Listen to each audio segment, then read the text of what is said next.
Today we're going to be reading the last chapter in our Peter Pan book. Okay, it's called The Return Home. Peter had been wrong about mothers. At least he was wrong about Mrs. Darling. She was waiting back in London at number 14, and as always she kept the window open. Mr. Darling blamed himself for the children leaving. He swore he would live in Nana's kennel until they came home. He even went to work in the cage. His carriage ride to the office often drew quite a crowd. One night Mr. Darling was curled up in the kennel. "Why, won't you play me to sleep on the nursery piano?" he asked his wife. "And shut that window," he added quite thoughtlessly. "I feel a draught."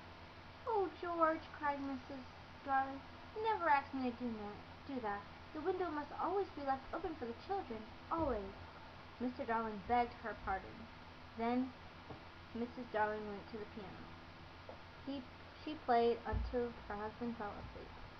And there's Mr. Darling in his dog's kennel. See, Nana and his wife's playing the piano. Okay.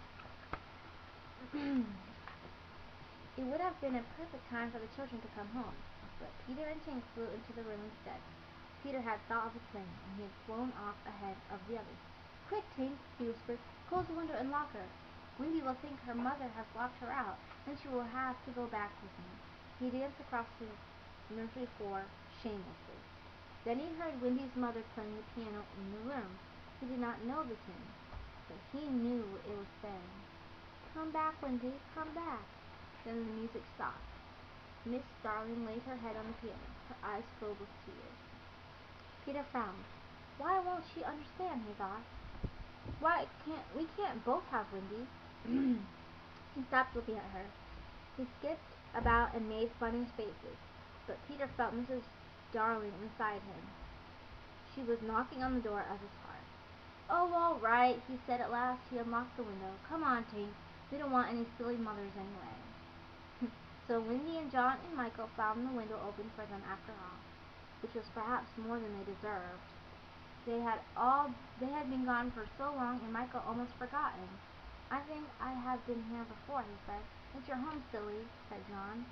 Wendy checked the kennel for Nana, but instead she found her father fast asleep. "Oh dear," said Wendy. "Maybe I don't remember the old life as well as I thought." A chill fell upon the children. They decided to slip into their beds as if they'd never been away. Mrs. Darling came to the nursery to check on her husband, but the children waited for her cry of joy, but it did not come. Mrs. Darling saw her children, but she could not believe they were really there. She had seen them there so often in her dreams. "Mother!" cried Wendy. "We're home!" cried John and Michael. Mrs. Darling was still unsure. She reached out. Suddenly her arms were filled with 3 very real children. "George! George!" she cried. Mr. Darling woke up. The reunion was a beautiful sight. Only one strange boy was there to see it. He stared through the window. His life was filled with joy.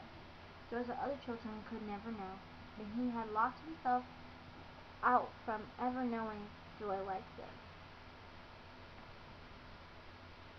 And I think we have one more chapter. Sorry, I did not know that, but this is the end of chapter 13. Thank you for listening.